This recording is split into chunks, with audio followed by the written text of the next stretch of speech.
হে পয়গম্বর, আপনি জানেন না কিছু মানুষ পৃথিবীর জমিনে তারা নিজেদেরকে ঈমানদার দাবি করবে। তারা বলবে আমরা ঈমান এনেছি, আমরা আখিরাতকে বিশ্বাস করি, নামাজ পড়ে, সব কিছু করে। এই মানুষগুলা নিজেকে ঈমানদার দাবি করবে, ওরা ঈমানদার। আল্লাহ সুবহানাহু ওয়া তাআলা পয়গম্বরকে জানাচ্ছেন, পয়গম্বর নিজেও এই জিনিসটা জানেন না। পয়গম্বর আলাইহিস সালাতু ওয়াস সালাম যখন বসে দরবার করেন, সালিশ করেন, তিনি তালিম করে, ওনার মধ্যেই এই তালিমের মাঝে এরকম কিছু লোক বসে থাকে। আল্লাহ রাসূল সাল্লাল্লাহু আলাইহি সাল্লাম এটা জানেন না। আল্লাহ সুবহানাহু ওয়া তাআলা আয়াতে কারিমা নাজিল করে দিয়ে জানিয়ে দিচ্ছেন, হে পয়গম্বর, আপনি শুনে নেন, এই মানুষগুলা নিজে ঈমানদার দাবি করে, আখিরাতকে বিশ্বাস করে, কিন্তু আমি আল্লাহ বলছি এই মানুষগুলার ঈমান নাই, মুমিন নয়। নাউজুবিল্লাহ বলে। কি সাংঘাতিক কথা! কিন্তু দেখেন, আল্লাহ বলতেছেন এই মানুষগুলা মুমিন নয়।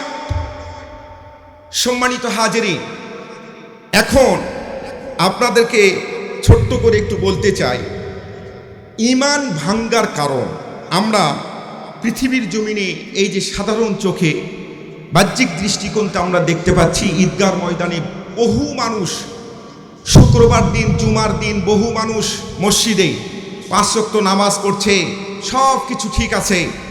কিন্তু আল্লাহ সুবহানাহু ওয়া তাআলা বলছেন, আল্লাহ রাসূল সাল্লাল্লাহু আলাইহি সাল্লাম বলছেন, এই মানুষগুলোর মধ্যে কিছু মানুষ আছে যে মানুষগুলার ঈমান নামক দৌলতটা, সিম কার্ডটাই নাই। নাউজুবিল্লাহ বলেন। মুসলমান ভাইরা রে আমার, আদম পয়গম্বর থেকে আজ পর্যন্ত ইতিহাস অধ্যয়ন করলেন, দেখাইতে পারবেন না মুসলমান সংখ্যা গরিষ্ঠতার কারণে অথবা মুসলমান অস্ত্রের ঝনঝনানিতে, অস্ত্রের মহড়াতে কোনোদিন বিজয় অর্জন করবে, দেখাইতে পারবেন না। বরং এই পৃথিবীর মুসলমান সংখ্যা গরিষ্ঠতার কারণে নয়, অস্ত্রের ঝনঝনানিতে নয়, অস্ত্রের মহড়াতে নয়, মুসলমানদের জয় পরাজয় আল্লাহ রাব্বুল আলামিনের হুকুম আর পয়গম্বরের সুন্নত তরিকা মানার ভিতরে। আল্লাহু আকবার বলে। মুসলমান ভাইরা রে আমার, ঐতিহাসিক বদরের ময়দান, 313 জন ক্ষুধার্ত নিরস্ত্র সাহাবা কেরাম নিয়ে কেমনি মহান বিজয় অর্জন করলেন। এই বিজয়কে আল্লাহ রাব্বুল আলামিন কোরআনুল কারীমের ভাষায় ইয়াউমাল ফুরকান বলেছেন।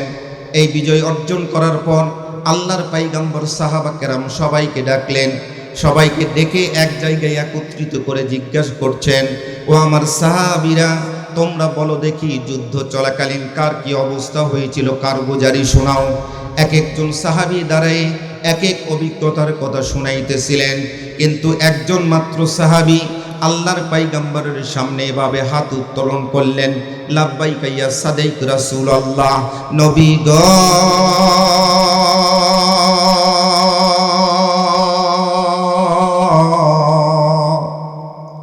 ওগো দয়ার নবী, মায়ার নবী, কলিজার টুকরা পয়গম্বর, যুদ্ধ চলাকালীন সময় আমি একটা বিষয় দেখেছি গো পয়গম্বর, যে বিষয়টা দেখে আমি কিংকর্তব্য বিমূঢ় হয়েছি, হতবিম্ব হয়েছি, আমার বাকরুদ্ধ হয়েছে। আল্লাহর নবী ডাক দিয়ে বললেন, সাহাবীরা রে, কি তুমি যুদ্ধের ময়দানে দেখেছো? কোন বিষয়টা দেখে তুমি কিংকর্তব্য বিমূঢ় হয়েছো, তোমার বাকরুদ্ধ হয়েছে? ওপেন সিক্রেট করে আমার সামনে বলো। এবার সাহাবী, জলিলে কদর সাহাবী, যাদের সিম কার্ড ছিল 1 নাম্বার সিম কার্ড, ঈমান নামক দৌলতটা ছিল, মজবুত দৌলত ছিল, এই পয়গম্বরের সাহাবী ডাক দিয়ে বলছেন, ইয়া রাসূলুল্লাহ, ইয়া হাবিবাল্লাহ, আমি এক কাফেরকে মারার জন্য যুদ্ধের ময়দানে তরবারি উঁচু করে দৌড়াইতেছিলাম। হঠাৎ করে লক্ষ্য করে দেখি আমার ডান দিকে কেউ নাই, আমার বাম দিকেও কেউ নাই, আমার পিছনেও কেউ নাই। কিন্তু যেই কাফেরের ঘাড়ের উপর তরবারি চালাবো, হঠাৎ করে লক্ষ্য করে দেখি ঘাড়ের উপর তরবারি চালানোর আগেই তার ঘাড় থেকে তার মাথাটা জমিনের মধ্যে পড়ে গেল। আল্লাহু আকবার বলে। জমিনের মধ্যে পড়ে গেল, তরবারি চালাই নাই, কিন্তু ঘাড় থেকে মাথাটা আলাদা হয়েছে। আল্লাহর নবী ডাক দিয়ে বললেন, সাহাবীরা রে, তোমরা কি মনে করেছো ক্ষুধার্ত নিরস্ত্র অবস্থায় তোমাদের যুদ্ধের ময়দানে ছেড়ে দিয়ে আমি পয়গম্বর তাঁবুর মধ্যে আরাম করছিলাম। না না, আমি পয়গম্বর তাঁবুর মধ্যে আরাম করি নাই রে সাহাবী। আমি পয়গম্বর যখন তাঁবুর মধ্যে প্রবেশ করলাম তখন 2 রাকাত সালাত আদায় করলাম। ইয়্যাকা না'বুদু ওয়া ইয়্যাকা নাস্তাঈন। আল্লাহু আকবার বলে 2 রাকাত সালাত নামাজের মধ্য দিয়েই আল্লাহ রাব্বুল আলামিনের সাহায্য পাওয়া যায়। নামাজ নামক এই দৌলত, এই সিম কার্ড যদি আপনি না ঢুকাতে না পারেন, যতই আপনি হ্যালো হ্যালো বলেন না কেন, আল্লাহ রাব্বুল আলামিনের নেটওয়ার্কের মধ্যে পয়গম্বর আলাইহিস সালাতু ওয়াস সালামের তরিকার নেটওয়ার্কের ভিতর যদি না আসেন, আপনি যত হ্যালো হ্যালো বলেন না কেন, 40 মণ চাল, 2টা গরু, 2টা মহিষ জবাই করে আপনি মিলাদ মাহফিল করেন না কেন, আল্লাহ রাব্বুল আলামিনের নেটওয়ার্কের মধ্যে সর্বপ্রথম আপনাকে ঢুকতে হবে।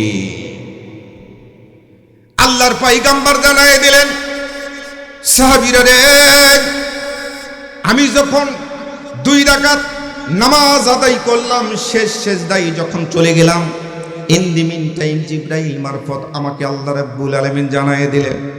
পয়গম্বরের সামনে জিবরাইল ডাক দিয়ে বলছেন, ওগো পয়গম্বর, আপনি কাঁদবেন না গো পয়গম্বর, কান্নার কোনো কারণ নাই। আপনি মাথা উত্তোলন করুন, চোখের পানি মুছে নেন।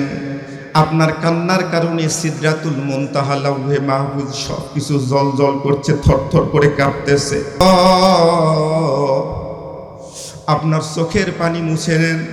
আপনার সাহাবা কেরামদের কেবলমাত্র যতটুকু শক্তি আছে এতটুকু শক্তি তারা যুদ্ধের ময়দানে ব্যয় করবে, আর বাকি কাজটা করার দায়িত্ব স্বয়ং রব্বে কারীম আল্লাহ রাব্বুল আলামিন তার কুদরতি হাতের মধ্যে নিয়ে নিলেন। চিৎকার করে বলেন সুবহানাল্লাহ। কুদরতি হাতের মধ্যে নিয়ে নিলেন। পয়গম্বর ডাক দিয়ে বললেন, সাহাবী, যুদ্ধ চলাকালীন সময় যেই কাফেরের ঘাড়ের উপর তরবারি চালাও নাই, কিন্তু ঘাড় থেকে মাথাটা জমিনের মধ্যে পড়ে গেছে, এটা তুমি করো নাই, তুমি করো নাই, এটা স্বয়ং আল্লাহ রাব্বুল আলামিন তার ফেরেশতা দ্বারা করেছে। চিৎকার করে বলেন আল্লাহু আকবার। সেদিন তৎকালীন সময় মুসলমানদের জয় পরাজয় রব্বে কারীম আল্লাহ রাব্বুল আলামিন তার কুদরতি হাতের মধ্যে নিয়ে নিয়েছিলেন। সেই আল্লাহ রাব্বুল আলামিন এখন আছে না নাই? তবে আল্লাহর একটু বয়স হয়েছে মনে হয়, মানে চোখে একটু কম দেখতেছে এরকম মনে হচ্ছে। এই যে ফিলিস্তিনের মুসলমানদের উপর অত্যাচার, গাজার মুসলমানদেরকে শেষ করে দেওয়া হলো, এখন আমরা বাংলাদেশে বসে আছি, আমাদের কাছে মনে হচ্ছে আল্লাহর মনে হয় চোখ কানা হয়েছে। নাউজুবিল্লাহ বলবেন না? জোরে বলেন নাউজুবিল্লাহ। আল্লাহ মনে হয় চোখে কম দেখতেছে।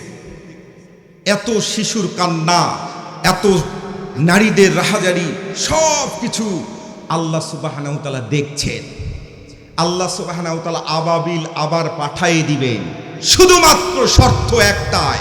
সেই শর্তটাই হচ্ছে আজকের আলোচনার আমার বিষয়, সেটা হলো মুসলমানদের সিম কার্ডটা পরিবর্তন করতে হবে। সিম কার্ডটা ড্যামেজ হয়েছে, সিম কার্ডটা পরিবর্তন না করা পর্যন্ত আমরা যতই হ্যালো হ্যালো বলি না কেন, আল্লাহ রাব্বুল আলামিনের নেটওয়ার্কের মধ্যে আমরা না। এসো হে বৈশাখের নেটওয়ার্কের মধ্যে তামাম বাংলাদেশের মানুষ, এসো হে বৈশাখ, এসো হে বৈশাখ। আচ্ছা আপনারা বলেন তো, আল্লাহ ডাকতেছে, এই বান্দারা আসো আমার নেটওয়ার্কের ভিতর আসো, সিম কার্ডটা পরিবর্তন করো। আল্লাহ বলছেন তোমাদের জন্য রাস্তা 2টা, এই রাস্তার মধ্যে চলে আসো। সিরাতুল মুস্তাকিম, সহজ সরল একটা রাস্তার তোমাদের জন্য 2টা পুরস্কার আমি রেখে দিয়েছি। চিৎকার করে বলেন আল্লাহু আকবার। ওয়াদাল্লাহুল্লাযীনা আমানু ওয়া আমিলুস সালিহাতি লাহুম মাগফিরাতুন ওয়া আজরুন আযীম। আল্লাহু আকবার বলে। আল্লাহ বলছেন, এসো বান্দা এসো, ও বান্দা এসো, তোমার জন্য রেখে দিয়েছি 2টা পুরস্কার, একটা হচ্ছে মাগফিরাত আর একটা হচ্ছে আজরুন আযীম। এই 2টা পুরস্কার, মাগফিরাত হচ্ছে তামাম জিন্দিগির গুনারাশি মাফ। সুবহানাল্লাহ বলেন। আরেকটা আজরুন আজিম হচ্ছে উত্তম স্থান জান্নাত। সুবহানাল্লাহ বলেন।